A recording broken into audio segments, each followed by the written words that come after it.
I once held the conviction that love could weather any tempest, that no matter how vast the distance between two hearts, they would inevitably reunite. I was wrong. The slow unraveling of my marriage began long before the evening my husband uncovered my secret. There was a subtle change in the atmosphere between us, an unspoken erosion I sensed but lacked the courage to acknowledge.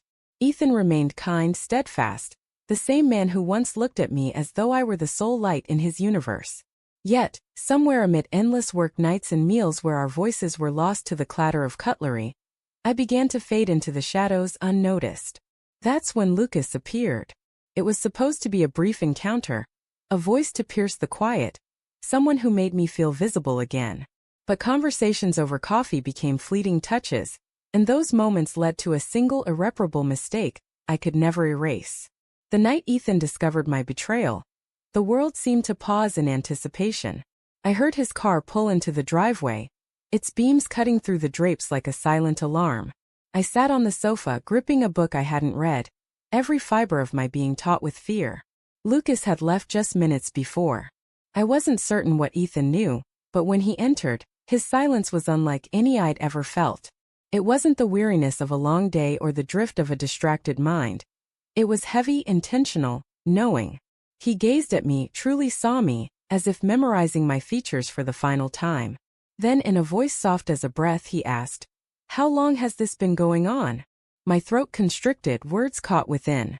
My heartbeat roared, threatening to drown me. He didn't shout or break anything.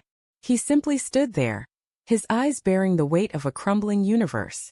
After a prolonged, torturous pause, he gave a single nod, as if resolving something within. "I see," he murmured. "I understand."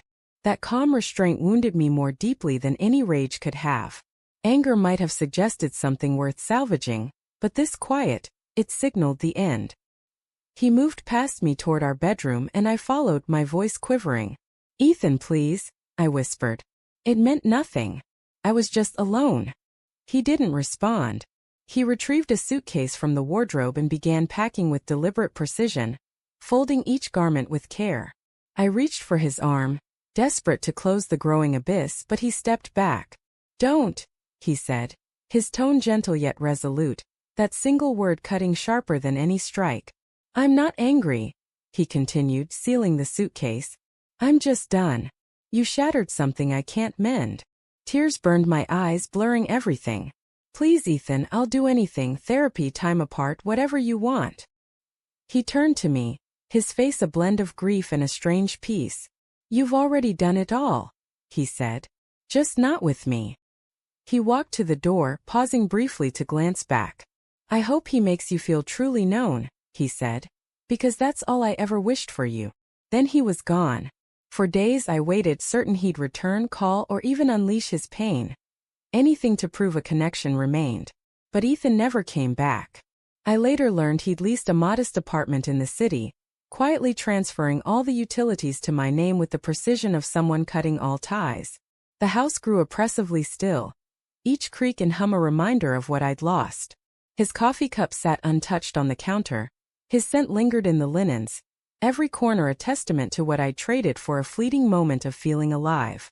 Lucas vanished from my life too, his calls ceasing as suddenly as they'd started. Perhaps guilt overwhelmed him, or maybe he realized I wasn't worth the destruction. Either way, his absence only deepened the emptiness I'd created. 2 weeks later a letter arrived. Inside was a single sheet in Ethan's handwriting, not a legal document or a bitter tirade, but a brief note. It read, "You don't need to apologize. Just make a vow to yourself. Don't confuse being seen with being cherished again." Those words crushed me, their kindness wounding more than any accusation could. I didn't sleep for days, rereading the note, searching its lines for a hidden path to forgiveness. But there was none. The words were final, their truth unyielding. The weeks that followed revealed the brutality of silence. It amplified every noise, the hum of the fridge, the creak of the floorboards, the ceaseless whisper of my remorse. I tried to resume normal life, to work, to smile at friends who asked, "How's Ethan?"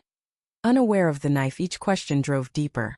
3 months passed before I saw him again, in the produce section of a grocery store, of all places. He stood there holding a bag of apples, his expression serene, unshaken, the same look that had once unraveled me. I froze, torn between running and approaching.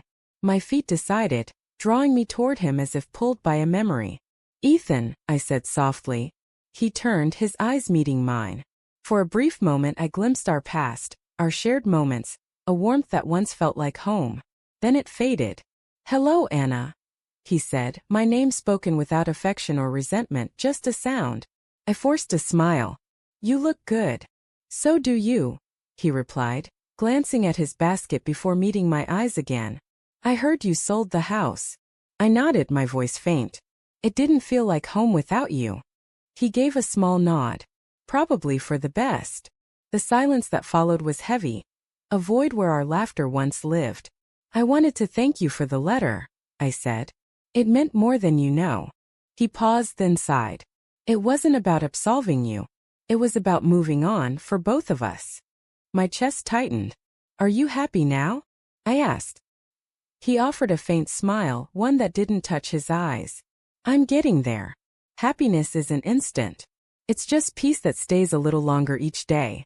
He turned to go, but something in me broke.